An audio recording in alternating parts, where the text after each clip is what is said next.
Hello students, class 6, history, chapter 5, part 1, and the name is Kingdoms, Kings and an Early Republic.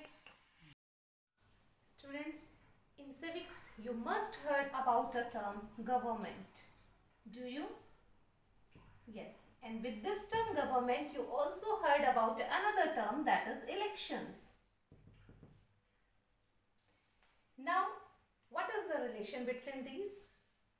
In India, all the adult citizens, they vote to choose their representatives, and those representatives, they form the government.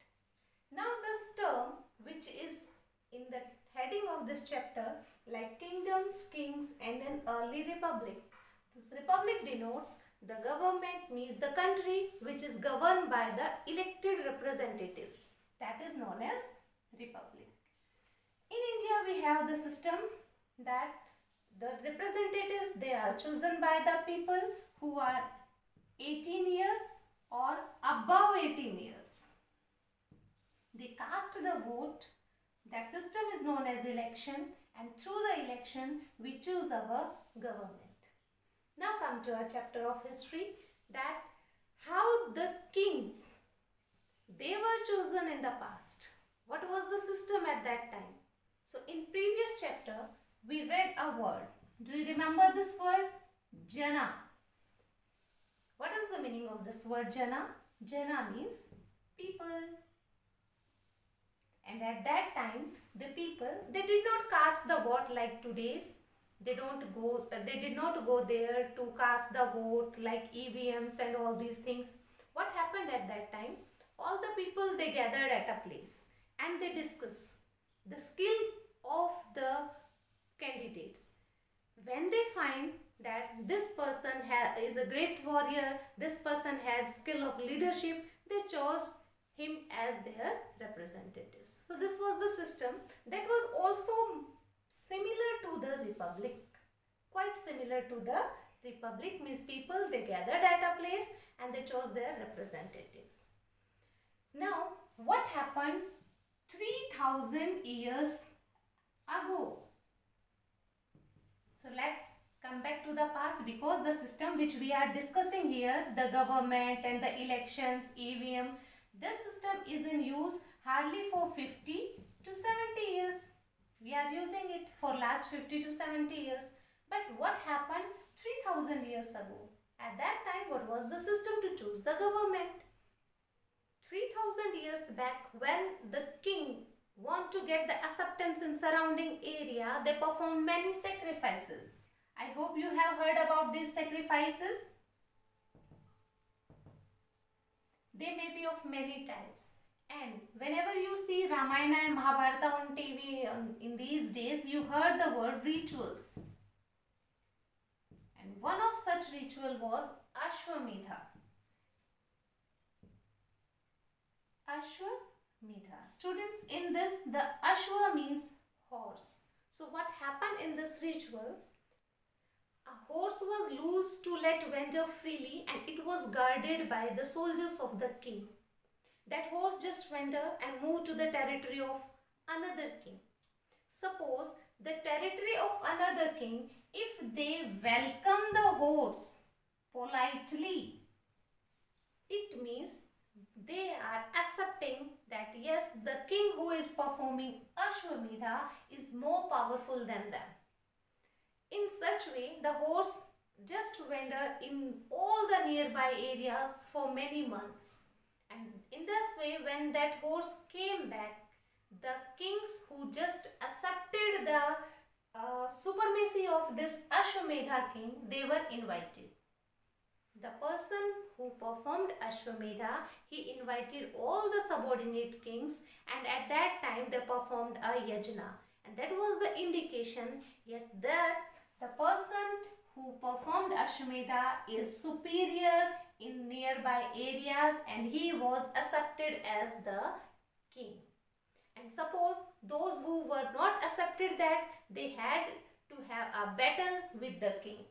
In that case, the king had the battle. If the king win, he is known as the superior king, or if he lose, in that case, the another is considered as the superior. So this ritual, this is only one of the sacrifices, and this ritual is known as Ashwamedha. In this, Ashwa means horse. The word Ashwa means horse. It is a Sanskrit word. Few of the later Vedic books, later Vedic means the books which were written after the Vedas, especially after the Rig Veda. So the books which written after the Rig Veda, they contain the rule about the society. According to those rules, the whole society was divided into 4 varnas. Means we can say the priests, they divided the whole society into 4 varnas. And this hierarchy system, at the first place there are Brahmins. There were Brahmins. Brahmins means the learned people. Initially students, at that time when this Varna system was made, at that time it based on work. But with due course of time, these were according to the birth. So here we will talk about when it was considered on the basis of birth. So Brahmins, what was the main work of Brahmins? They, at that time, they could study Vedas and they could perform all the rituals. They could perform all the rituals, and most specifically, they all were allowed to take gifts from the rulers. They can take the gifts from the rulers. At the same Varna system, the second position, at the second place, there are rulers. And we can say the another name for these are Kshatriyas. Kshatriyas. What was the main work of these Kshatriyas? First and foremost work, they fought the wars. They fought the battles. And second one, they protected the people. They protected the people of their territory, their kingdom. That was the main work of the rulers. Now at the third place, in the same category, the Varna system, at the third place there were Vish. The another word we can use for them, Vaishyas. So who came in this category? The people mainly who were herders and traders. Mainly they were in this category. Their main work was to trading, herding, craft person, artisans, all comes in this category. And can you tell me who were at fourth place? There were a special group of people who were known as Shudras. The main work of these Shudras were to serve these 3 categories. Their main work is to serve all 3 groups, which we have already discussed earlier: Brahmins, rulers, and Vaishyas. The Shudras, they used to serve all these 3. And maybe you feel amazed to know that the women, they were also considered as Shudras. They were grouped with Shudras, means women and these Shudras. Please make it a point. Women and Shudras were not allowed to study Vedas. They were not allowed to take part in rituals.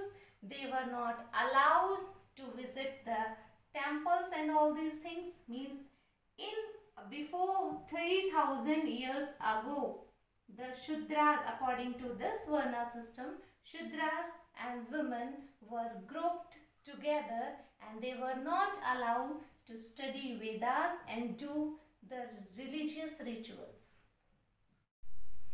The Varna system, which I told you here, in this, the top place was occupied by Brahmins. Second one, rulers, means the Kshatriyas. At the third place, Vaishyas, or we can say Vish. And the last place was occupied by Shudras. and Shudras were also grouped with the women. But students, in this group, few rulers did not accept this. They thought that we are superior to the Brahmins. It was only by the few rulers who said that we are superior to the Brahmins. One more thing, the Shudras, the women's and few other people who did the cleaning work, who indulged in the work of burials and all these things, they were categorized as untouchables. Means according to the priests, it was told that if we come to the contact of these people, it was polluting. Means we will get polluted if we come with the contact of these Shudras and the people who did the cleaning work and the work with the burials. And what term was used for them? That was untouchables. That's it for today. Thank you. Have a nice day.